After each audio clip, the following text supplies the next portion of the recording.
إن الحمد لله نحمده ونستعينه ونستغفره ونعوذ بالله من شرور أنفسنا ومن سيئات أعمالنا من يهده الله فلا مضل له ومن يضلله فلا هادي له وأشهد أن لا إله إلا الله وحده لا شريك له وأشهد أن محمدا عبده ورسوله أما بعد أعوذ بالله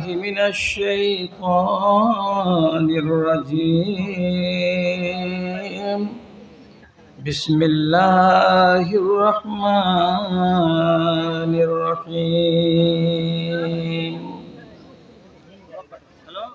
ومن آياته أن خلق لكم من أنفسكم أزواجا لتسكنوا إليها وجعل بينكم مودة ورحمة إن في ذلك لآيات لقوم يتفكرون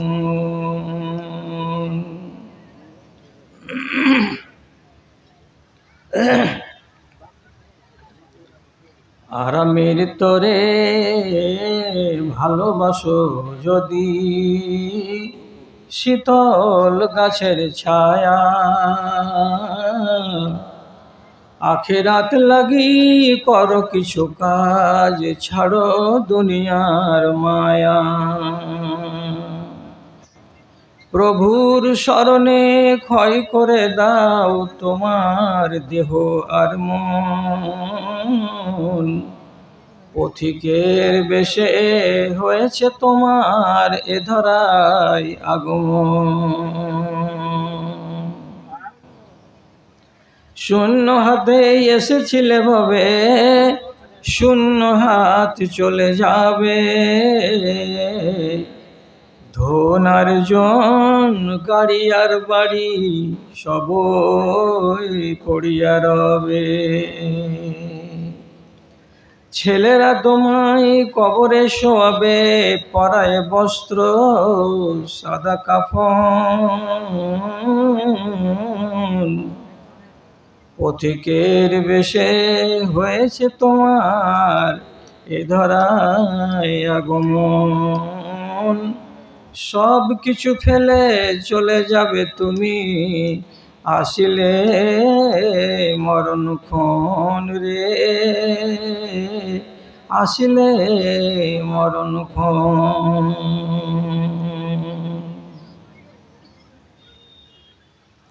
শ্রদ্ধেয় সভাপতি সাহেব সমবেত দিন দরদি জ্ঞান পিপাসু বিভিন্ন শ্রেণীর ছোট বড় ধনী ও গরিব শিক্ষিত ও অশিক্ষিত সকল শ্রেণীর আমার প্রাণের ভাই ও বন্ধুগণ তাছাড়া মজলিস থেকে এক পার্শ্বে আড়ালে স্ক্রিনের সামনে বসে থাকা আমার আদরের মাতা ও ভগ্নীগণ আল্লাহ রাব্বুল আলামিনের শুকরগুজারি করছি এবং তার হামদ সানা গাইছি যে রব্বুল আলামিন আমার এই লম্বা ৪৬ বছরের বক্তৃতার জীবনে আপনাদের এই গ্রামে মরার কালে আসার সুযোগ করে দিয়েছেন এর জন্য আমি আল্লাহ তাআলার কাছে ১০ বার করে ২০ বার করে কৃতজ্ঞতা জ্ঞাপন করেছি এবং করছি। তারপর কথা হলো এই যে আমি আপনাদের সামনে যে কথাগুলো বলবো সে কথাগুলোর প্রতি আপনি একটু সুনজর দিন। আমার গলার দিকে আমার আওয়াজের দিকে এদিকে ২ নম্বরে খেয়াল করেন। প্রথম কথাটা হচ্ছে যে আমি যেটা বলছি সে কথাটা কতদূর ঠিক বলছি বা এটা আপনি গ্রহণ করতে পারছেন কি না সেদিকে নজর রাখেন।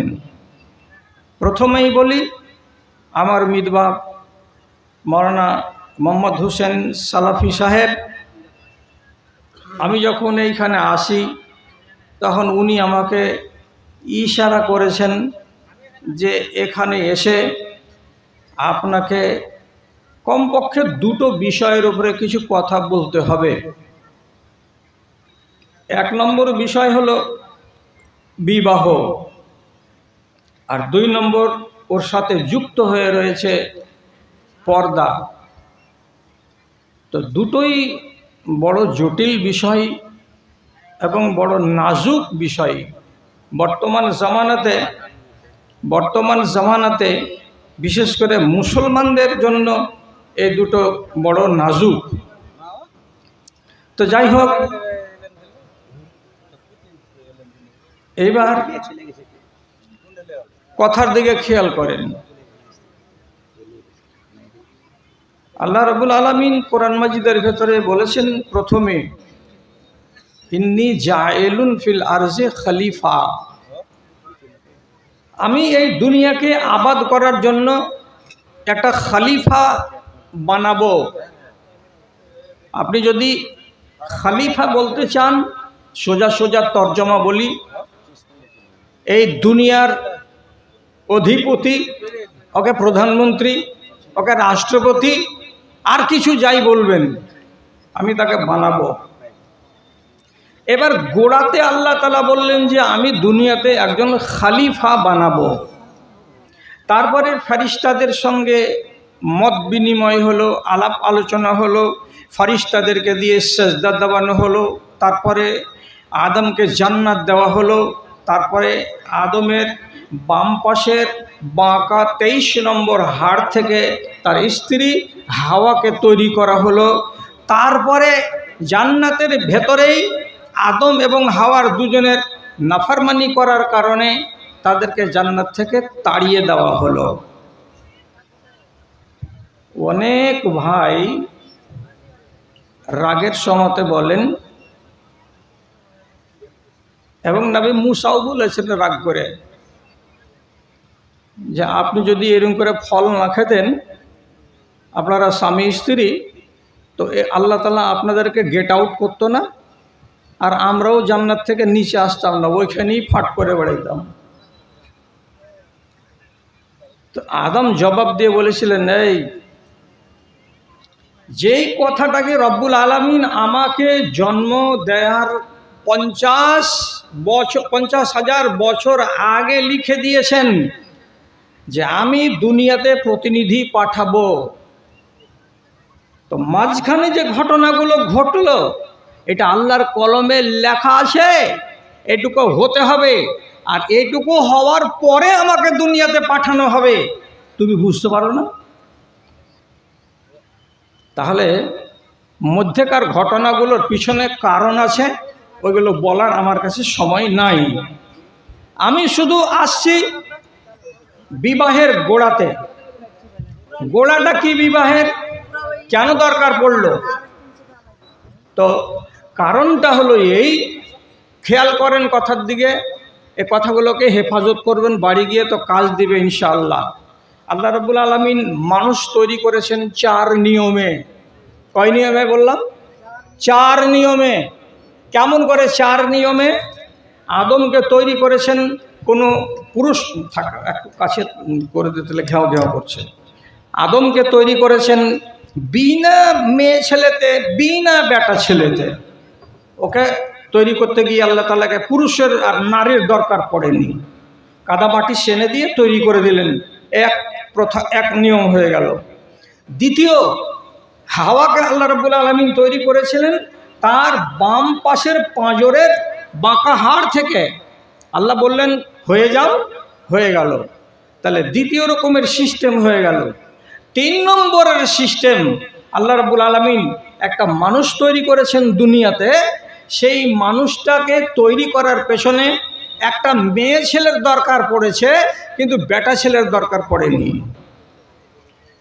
একটা মেয়ে ছেলে থেকেই আল্লাহ তাআলা একটা মানুষকে পয়দা করে দিয়েছেন, সেটা হচ্ছে কি হযরতে ঈসা আলাইহিস সালাম। তাহলে 3 সিস্টেম হলো। 4 সিস্টেমটা কি? 4 নম্বরটা কি? কথার দিকে খেয়াল করেন। এইবার আল্লাহ তাআলা বলছেন আদমকে, এই তোমাকে দুনিয়ার খলিফা বানাবো, তুমি হবে রাজা আর তোমার স্ত্রী হবে রানী। তোমাদের সামনে যদি প্রজা না থাকে, তোমাদের সামনে যদি রেআয়া না থাকে, তাহলে দুনিয়াতে কেমন তুমি রাজা হবে আর কেমন তোমার বাড়িওয়ালি রানী হবে? এটা তো একেবারে ফিকা কথা।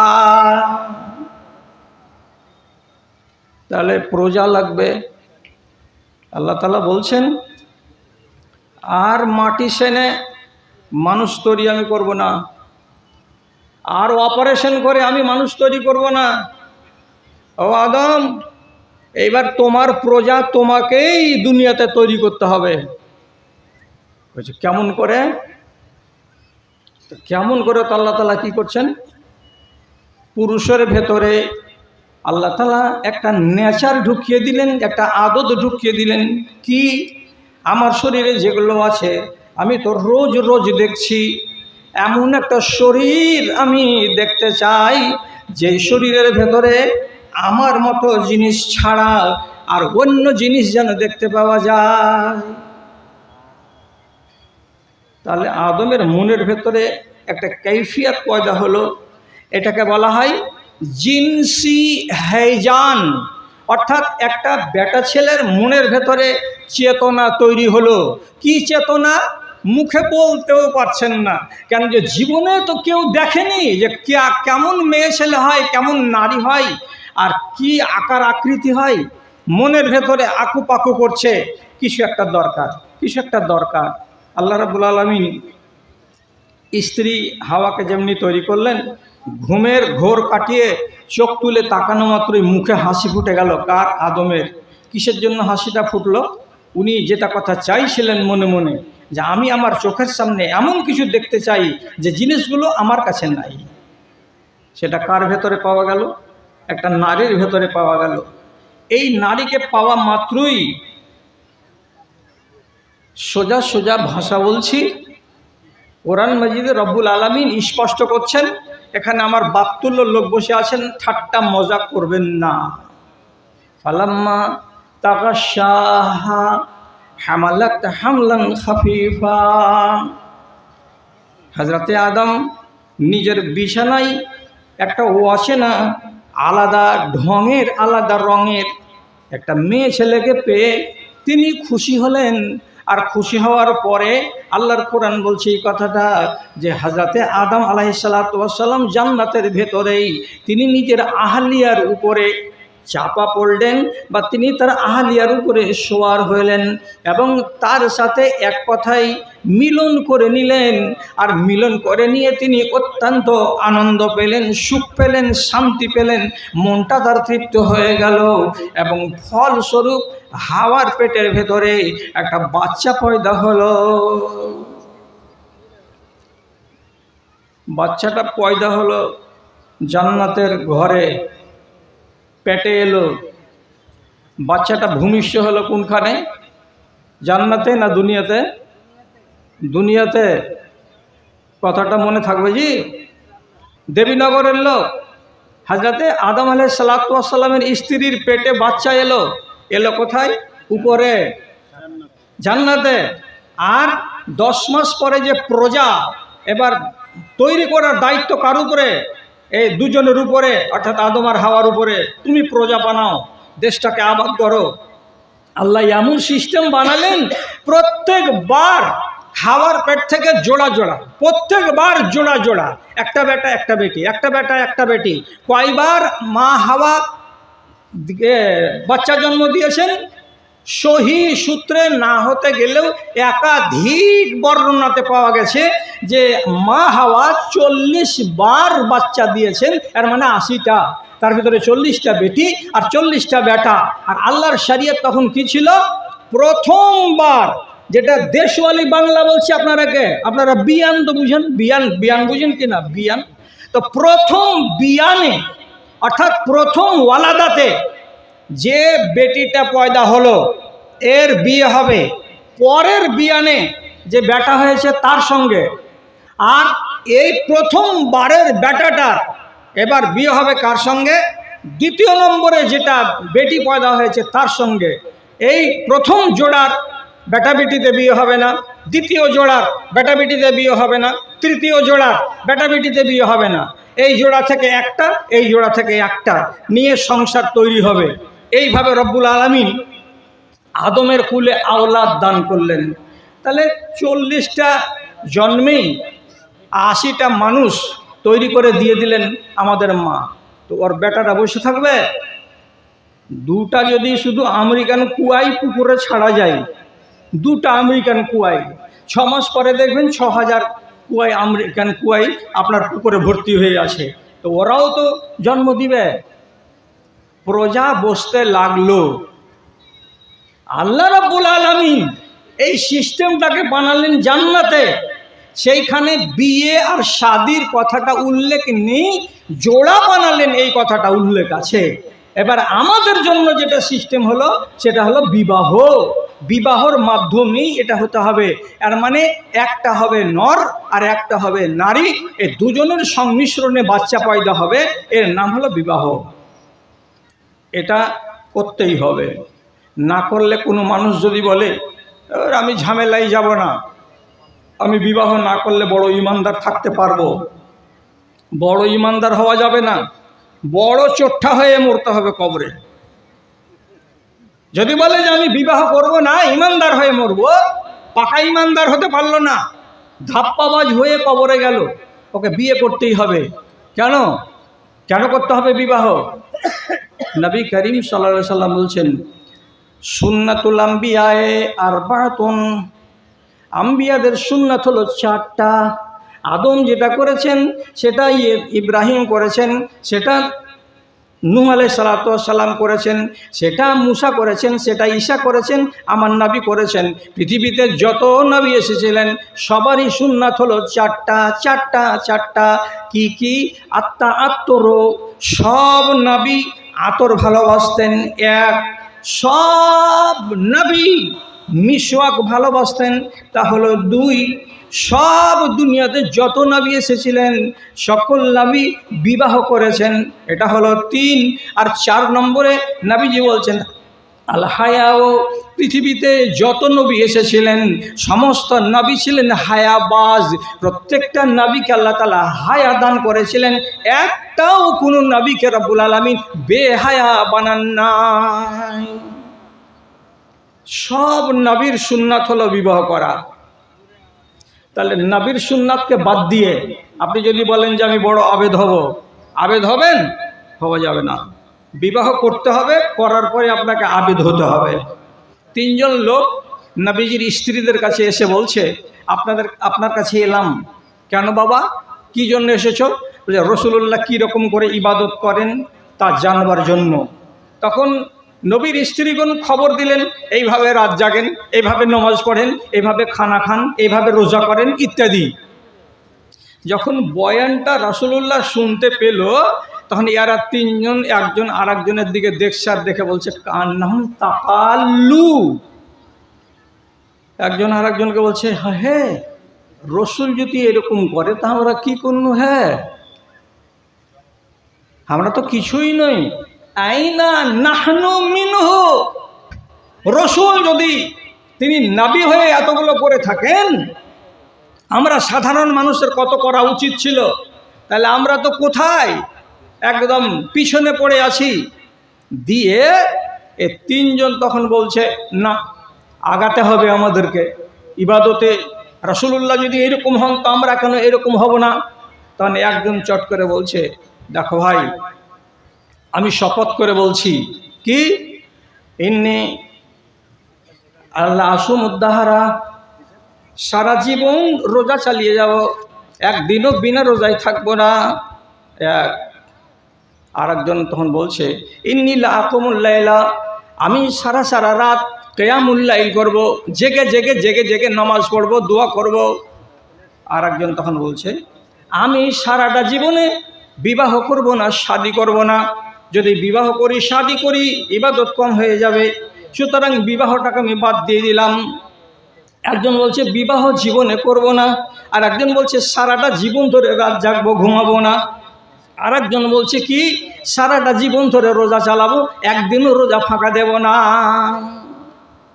রাসূলুল্লাহ সব কথাটি পরে জানতে পারলেন, পেরে বাইরে এসে বলছেন, এই তিনজন লোক বড় আবেদ হতে চেষ্টা করছো, আমার চাইতে বড় আবেদ হবে তোমরা। দিয়ে রসুল বলছেন, ইন্নী লা আখশাকুম ওয়া ইন্নী লা আতকাকুম ইলাল্লাহ, আমার চাইতে বড় আবেদ দুনিয়াতে আর কেউ নেই। আমি যতটা আল্লাহকে ভয় করি অতটা ভয় করা মানুষ আল্লাহর দুনিয়াতে আর কেউ নেই। তবে জানো, ইন্নী আসুমু ওয়া উফতারু, আমি রোজাও রাখি এবং আমি ইফতারও করি, মানে রোজা ছেড়ে দেই। আমি রাতের বেলায় জাগি বা আনামু, এবং রাতের বেলায় শুয়েও যাই, খানিকটা ঘুম দিয়ে দেই।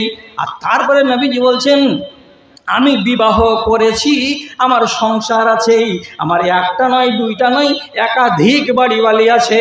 তো বাড়িওয়ালিকে রেখেও আমি আল্লাহর নজরে সব চাইতে বড় পরেশগার, এবং সারা জীবন রোজা না চালিয়েও আমি আল্লাহর কাছে বড় পরেশগার। অতএব খবরদার খবরদার, বিবাহকে বন্ধ করে দিয়ে জীবনে কোনো দিন বড় আবেদ হতে পারবে না। বিবাহ করতে হবে। সব নবীর কথা আল্লাহ তাআলা কোরআনের সূরা রা'দের 44 নম্বর আয়াতে বলছেন, ওয়ালাকাদ আরসালনা রাসূলান মিন ক্বাবলিকা জাআলনা লাহুম আজওয়াজান ওয়া যুররিয়া। হে নবী, আপনার আগে আমি অনেক নবী দুনিয়াতে পাঠিয়েছি, সকল নবীর বাড়িওয়ালি ছিল এবং সকল নবীর বেটা বেটি পয়দা হয়েছিল। বিনা বেটা বেটিতে আর বিনা বিবাহতে, বিনা বাড়িওয়ালিতে একটাও নবী ছিল না। বিবাহ তোমাকে করতে হবে। তবে শুনে রেখে দেন, লম্বা করব না, টাইমের দিকে দেখে কথা বলতে হচ্ছে। দুটা নবীর নাম বলে দিচ্ছি, এই দুটা নবী জীবনে বিবাহ করেননি। একটা নবীর নাম হলো ইয়াহিয়া আলাইহিস সালাম, তিনার ব্যাপারে আল্লাহ কোরআনে বলছেন সাইয়্যিদা ওয়া হাসুরা। উনাকে আল্লাহ রাব্বুল আলামিন হাসুর বানিয়েছেন। হাসুরের মানে কি, কেন বিবাহ করেননি? ইবনে সাইয়্যিদ ইবনে মুসাইয়্যিব রাহিমাহুল্লাহ, বিশাল বড় জলিলুল কদর তাবী, উনি বলছেন উনার ভেতরে মেয়ে ছেলের সঙ্গে সহবাস করার ক্ষমতা ছিল না, এই জন্য বিবাহ করেননি। বাদ এই একটা দিয়েছে আমাকে, চা খেতে গেলে তো ওয়াজ করা হবে না। তো যাই হোক, একটা বাদ গেল। আর একটা কে, তো হযরতে ঈসা আলাইহিস সালাম 30 বছর বয়সে ইনজিল কিতাবটা পেলেন, আর 3 বছর বয়সে আল্লাহ তাআলা আসমানে উঠিয়ে নিলেন। বিবাহ করার টাইমই পাওয়া গেল না। তাহলে বাদ গেল কয়টা? দুইটা, একটা ইয়াহিয়া আলাইহিস সালাম আর একটা ঈসা আলাইহিস সালাম। একে বাদ দিতে গেলে দুনিয়াতে যত নবী এসেছেন সবাই বিয়ে শাদী করেছেন। আমার নবী বিশ্ব নবী জনাবে মুহাম্মদুর রাসূলুল্লাহ সাল্লাল্লাহু আলাইহি ওয়াসাল্লাম, একই টাইমে তার আন্ডারে 9খানা বিবি ছিল, এবং তার জীবনে তিনি 11 জন রমণীকে নিজের আহলিয়া হিসাবে বরণ করেছেন। অন্য মতে 12 জনকে তিনি আহলিয়া হিসাবে বরণ করেছেন। আর একটি মত আছে যে তিনি 13 জনকে আহলিয়া হিসাবে বরণ করেছেন, আল্লাহ ভালো জানেন। তাহলে আপনি একটা করেন, করতেই হবে। এবার কেমন করে করব? রসুল যেমন করে করেছেন তেমনি করে করতে হবে। রসুল যেভাবে বিয়ে করেছেন সেভাবে আমি বিয়ে করব, তাহলে এটা হলো সুন্নাত। রসুল যেভাবে বিয়ে করেননি সেভাবে যদি আপনি বিয়ে করেন তাহলে এটা হবে না সুন্নাত। বিয়ে করেছিলেন আপনি নিজের আব্রুকে সুরক্ষিত করার জন্য, কিন্তু রসুলের সুন্নাতকে বুড়ো আঙুল দেখিয়ে ফল কি দাঁড়াবে? আপনার সুখের সংসার হলো না, আপনার দুঃখের সংসার হলো। তাহলে বিবাহ করার ক্ষেত্রে আপনাকে সুন্নাত মেনে চলতে হবে। এবার যেটা সব থেকে কড়া কথা বলছি, রাগ কেউ করবেন না। দেবীনগর এলাকার লোক বর্তমান জমানাতে শেরশাবাদী বেরাদারিতে যতগুলো বিয়ে হচ্ছে, বিয়ের ভেতরে 100টা বিয়ের ভেতরে 99টা বিয়ে আল্লাহর শরীয়ত অনুযায়ী খাঁটি বিবাহ হচ্ছে না। একটা বিবাহ যদি বলেন 100টার ভেতরে, তাহলে সুন্নতি বিবাহ হচ্ছে, বাকি সমস্ত বিবাহ গায়ের সুন্নতি বিবাহ হচ্ছে। আপনি একটা কানুন আল্লাহর শরীয়তের মানেন না। আপনারা বলবেন যে তোমার বাড়ি মালদার, আমাদের বাড়ি পূর্ণিয়া, তোমাকে ডেকেছি তার লাগে ঘাড়ে চড়ে কথা বলবে, কেউ মানেন না। যদি বলেন যে মানি, তাহলে আপনাকে যেভাবে বলছি সেভাবে শুনুন, মেনে দেখান। মুগীরা বিন শুবা রাদিয়াল্লাহু তাআলা আনহু একটা মেয়ে ছেলে আনসারীকে বিবাহ করব বলে আর বাড়িতে গেল বাপের। গলিতে যে বলছে আসসালামু আলাইকুম, আব্দুর রহমান সাহেব বাড়িতে আছেন? উনি বেরিয়ে আসলেন, সালাম মুসাফা হলো, তারপরে বলছেন কি খবর? বলছে আমার নাম মুগীরা বিন শুবা, আমি আপনার মেয়েকে বিবাহ করব। তখন মেয়ের বাবা বলছে চেহারা তো সুন্দর, ছেলে যুবক, আমার মেয়েকে বিয়ে করবা, ঠিক আছে বুধবারের দিন আসে তোমার বিয়ে আমি আমার মেয়ের সঙ্গে দিয়ে দিব। রাসূলকে যে বলছেন আল্লাহ রাসূল একটা মেয়ের খোঁজ পেয়েছি, পেগাম দিয়ে এসেছি, আমাকে আগামী বুধবারের দিন ডেকেছে। রাসূলুল্লাহকে বলছেন হাল রাআইতাহা, তুমি মেয়েটাকে দেখেছ যাকে বিয়ে করবা? বলছেন না দেখিনি। রাসূল বলছেন ফানজুর ইলাইহা, মেয়েটাকে বিবাহ করার আগে এক নজর দেখে নাও। অন্য হাদিসের ভিতরে নবীজি বলছেন ফাইন্নাহু আহারা আন ইউদামা বাইনাকুমা, যদি বিবাহের আগে যেই মেয়েটাকে তুমি বিবাহ করবে তাকে যদি এক নজর দেখে নাও আর নেওয়ার পরে বিবাহ করো, তাহলে তোমার বিবাহটা সুখের হবে, শান্তির হবে, তোমার বিবাহে তুমি আনন্দ পাবে। এই জন্য নবীজি দেখে নিতে বললেন। এবার শনিবারের দিন খবর দিয়ে এসে রসুলের কাছে যখন রিপোর্ট পেয়ে গেলেন, তারপরের দিন রবিবার আবার যে বলছে আসসালামু আলাইকুম, ওয়ালাইকুম সালাম। বাইরে দেখছে তো কালকের লোকটা, এই ছেলেটাকে, তো এই যে কালকে বলে গেছিল যে আপনার মেয়েকে বিয়ে করব, মুগীরা বিন শুবা। তখন হব শ্বশুর বলছে কি খবর বাবা? বলছে আপনার মেয়েকে এক নজর দেখব, এই জন্য এলাম। তখন দেখার নিয়ম ছিল না, শোনা মাত্রই মেয়ের বাবার পাড়া গরম, এত বড় সাহস আমার মেয়েকে দেখবা? কে তোমাকে বলল? এটা কোনোদিন হয়? হরগিজ আমি মেয়ে দেখাবো না, বিয়ে করো অথবা না করো। কথা কাটাকাটি হচ্ছে, বাড়িওয়ালি আওয়াজ শুনতে পেল, এক পা দুপা করে পর্দার সাথে নিজের স্বামীর কাছে এসে খাড়া হলো। কি হয়েছে? ওই দেখো কালকে এসেছিল তো আমার বেটিকে বিয়ে করবে বলে, আমি বলেছি যে বুধবারের দিন আসিও বিয়ে দিয়ে দিব, আজকে রবিবারের দিন এসে বলছে আপনার মেয়েকে দেখব। তখন বাড়িওয়ালিটাও বলছে ও মা, এই আবার কোন কথা? মেয়ে কেন দেখবে? বিবাহ হয়নি আর। আরও মন খারাপ, বিয়েটি দেখাবে না। তর্ক যখন চলছে তখন যেই মেয়েটার বিবাহ হবে সেই মেয়েটা সব আড়াল থেকে জানছে এবং শুনছে। এবার সেও আংনা থেকে এক পা দুপা করে এগিয়ে বাপ মায়ের কাছে খাড়া হলো, হওয়ার পরে বলছে বাজান কি খবর?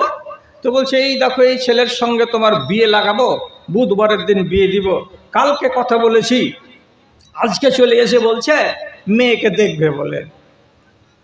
তখন মেয়েটা বলছে বাজান তুমি চুপ করো তো, তুই চুপ করো। যে এই মহিলা সরাসরি আঙুল তুলে দিয়ে মুগীরা বিন শুবার দিকে তাকিয়ে বলছে লাউ আমারাকাল নবিয়্যু আন তানজুরা ইলাইয়া ফানজুর ওয়া ইল্লা উহাররিজুকা হারাজা। এই জোয়ান ছেলে, তোমাকে যদি আল্লাহ পাকের নবী আমাকে দেখার কথা বলে থাকেন তাহলে তুমি আমাকে দেখো, আর নবীজি যদি দেখতে না বলে থাকেন ফাঁকি দিয়ে তুমি যদি আমাকে দেখে নাও তাহলে তোমার কপাল খারাপ আছে, তোমার কিন্তু কিছু করে একটাই ছাড়বো আমি। নবীজি বলেছেন তখন মুগিরা বিন শুবা বলছেন, হ্যাঁ। আব্বা বসতে দাও। বসে গেল। এবার মহিলার সামনে এলো, সামনে বসলো, চেহারাটা খুললো, নিজের বিবিকে দেখলো, বিবাহ হয়ে গেল। তারপরে ইনি নিজে বলছেন, আমি এর আগে দুটো মেয়েকে বিবাহ করেছিলাম, ওদেরকে বিবাহ করে যতখানি আমি সুখী হয়েছি, এই মহিলাকে নিজের নজরে দেখে বিবাহ করার পরে তার চাইতে বেশি সুখী হয়েছি আমি। আমার জিজ্ঞাসা আমি 5 মিনিট আগে বলেছি যে আপনারা একটাও কথা মানেন না, আল্লাহর নবীর সুন্নাতের 12টা বাজিয়ে ছেড়ে দিয়েছেন গোটা শেরশাবাদী কমিউনিটি। বলুন হ্যাঁ না না।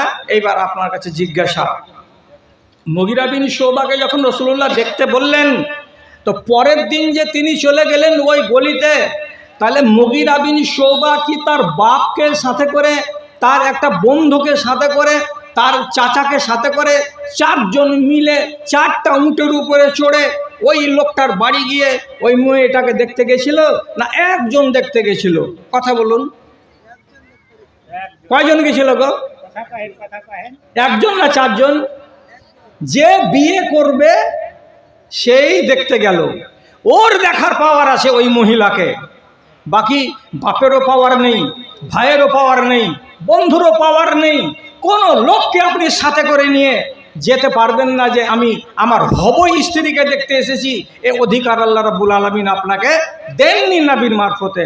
তাহলে এই একটা আল্লাহর বান্দা দেবীনগরের এই 8খানা গ্রামের কেউ আছেন বুক বাজিয়ে বলতে পারবেন আমি আমার বেটার বিয়ে দিয়েছি, আমি আমার বেটাকে ছাড়া কাউকে বউ দেখতে পাঠাইনি? আছে? বুক বাজিয়ে বলতে পারবেন? একবার দেখতে গেছিলেন আপনারা 4-5 জন, একবার আপনার বেটা গেছে বন্ধুদের সাথে করে, আর একবার আপনার বেটিরা গেছে আর বাড়িওয়ালিরা গেছে, 3-4 জন মিলে 4বার করে শুধু বউই দেখেছেন, তারপরে বিয়ে বাবু হয়েছে। আচ্ছা, এটা কি শরীয়ত সম্মত হলো? আপনার বিসমিল্লাতে গলত হয়েছে, আর এ কাজ হয়েই চলে যাচ্ছে। আমি 1000বার বলতে গেলেও মানুষেরা শুনবে না। আর একটা হাদিস আপনাকে বলছি, রাসূলুল্লাহর এক খাদেম, তার নাম হচ্ছে রাবিয়া আল আসলামি, একটা গরিব ছেলে, নওজোয়ান, দেখতে খুব সুন্দর, হাট্টা কাট্টা। রসুল একদিন ওকে বলছেন, আওয়ালা তাতাজাওয়াজু ইয়া রাবিয়া, এ রাবিয়া বিবাহ কি করবে না নাকি জীবনে? এরকম কুঁয়ারা হয়েই থেকে যাবে নাকি? তখন রাবিয়া জবাব দিয়ে বলছে, আল্লাহ পাকের রাসূল, যেই মেয়েটিকে বিবাহ করব তাকে খাওয়ার দাওয়ার দেওয়ার মতো সামর্থ্য আমার নেই, তার জন্য আমি বিবাহ করতে রাজি নই। আরেকটা কথা, আপনার সেবা করছি, খিদমত করছি, এর চাইতে বড় কাজ আমার কাছে কিছু নয়, তার জন্য আমি বিবাহ করতে রাজি নই। রাসূলুল্লাহ 4-5 দিন পরে আবার ওই ছেলেটাকে বলছেন, রাবিয়া বিবাহ করবে না? তখন মন বলছে বিবাহ করব, তো সে কথাটা আর লুকিয়ে না রেখে এবার বলে দিচ্ছে কি যে হ্যাঁ বিবাহ করব আল্লাহ রসুল, কিন্তু কে বিয়ে করবে আমাকে, আমি যে গরিব মানুষ। তখন রাসূলুল্লাহ বলছেন, ইনতালেক এলা ফলানিন মিনাল আনসার। এই পাশার দিকের লোক, আরে ভাই কটা, আপনারা মনে মনে কাজ করেন, ইশারাতে কথা কইয়েন না, জোরে কথা কইয়েন না। বলছে এদিকে দাও, আমার হাতে টাকা দিও না, এখন এই সভাপতির হাতে দাও। আনসারি লোকটার বাড়ি চলে যাও, যাওয়ার পরে আমার সালাম দাও, আর দেওয়ার পরে ওকে বলো রাসূলুল্লাহ আমাকে পাঠালেন, আপনার একটা মেয়ে আছে, ওর সাথে বিবাহ পড়িয়ে দিতে। এবার রাবিয়া আল আসলামি বেলা 10টার সময় হাঁটতে হাঁটতে এই মাথা থেকে ওই মাথায় চলে যেয়ে, আসসালামু আলাইকুম। ওয়ালাইকুম সালাম। কি খবর বাবা?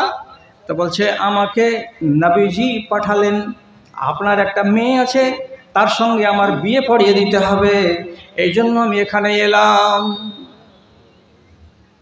এরা তখন বলছে আহলান সাহালান মারহাবান, রাসূলুল্লাহ পাঠিয়েছেন, ঠিক আছে ঠিক আছে, রাসূলুল্লাহর কথা আর দু কথা হবে না।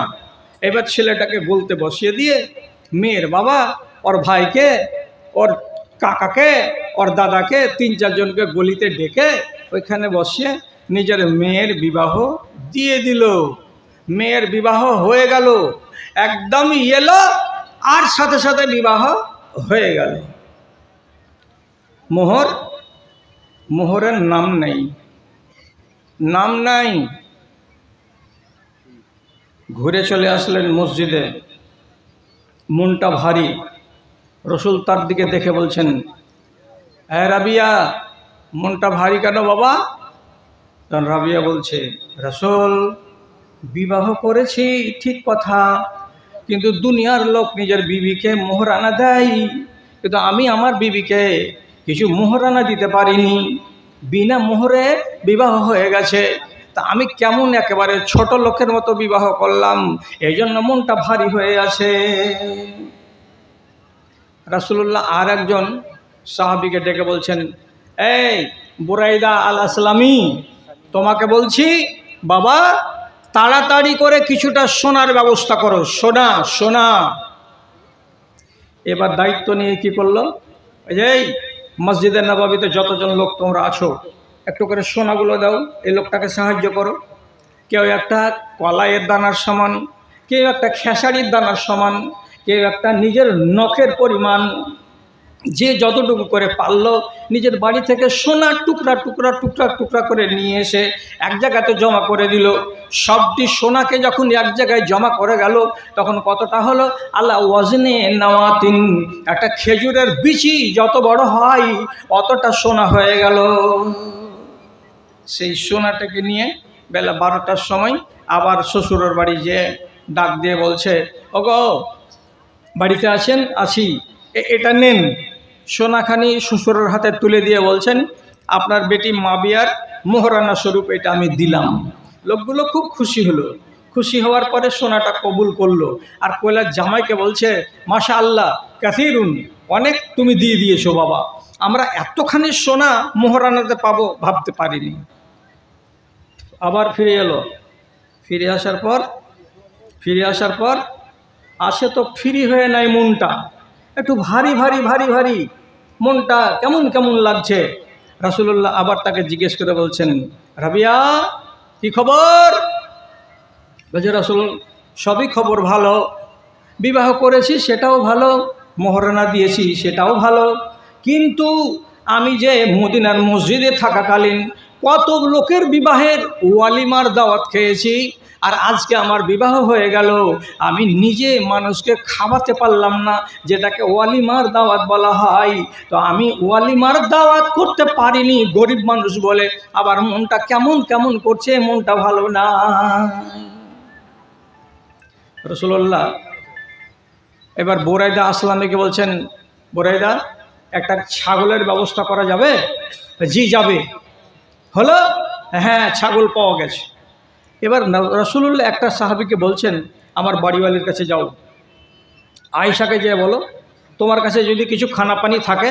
তো নবীজি চাইলেন, আম্মা আয়েশা একটা বস্তা ছিল, সেই বস্তাটাতে এক জায়গায় পাওয়া যাচ্ছে কি যে অতি 6 সা, মানে 15 কেজি জব ছিল, সেটাকে দিয়ে দিয়েছেন। ও বেচারি নিয়ে এসেছে। এবার আটা তৈরি হলো, খাসির মাংস তৈরি হলো। সন্ধ্যাবেলায় মসজিদের নববীতে যতগুলো লোক ছিল নামাজি আর ওখানে বসবাসকারী, সব মিলে জুলে এই সাহাবীর এবার এরাও ওয়ালিমার দাওয়াত খেলো। ওয়ালিমা মানে কি? আমি বিবাহ করেছি, এই জন্য আমি আপনাদের দোয়া পাবো বলে এক জামাত মুসলমানকে দাওয়াত খাওয়ালাম। আর ওয়ালিমার দাওয়াতে মানুষেরা দাওয়াত খেয়ে দোয়া দেয়, এই কাজটা আমি করলাম। এইবার মনটা খুশি। এখন আপনার কাছে আমার জিজ্ঞাসা, আদবের সাথে আপনারা জব সল করেন না, এটাই হলো বড় কথা। কেন জব সল করেন না সেটা আল্লাহ জানেন আর আপনারা জানেন। রাবিয়া আসলামী যখন বিবাহ করতে বেরিয়েছিল, আল্লাহ রসুল বলে দিলেন অমুকের বাড়ি যাও, ওর বেটির সঙ্গে বিয়ে হয়ে যাবে তোমার। উনি যে জানতে পারছেন যে রাসূলুল্লাহর কথা ওই লোকটা ফেলবে না, তো বিয়ে করতে বের হওয়ার কালে উনি যে চলে গেলেন, তো উনি বরযাত্রী নিয়ে গেছিলেন না যাননি?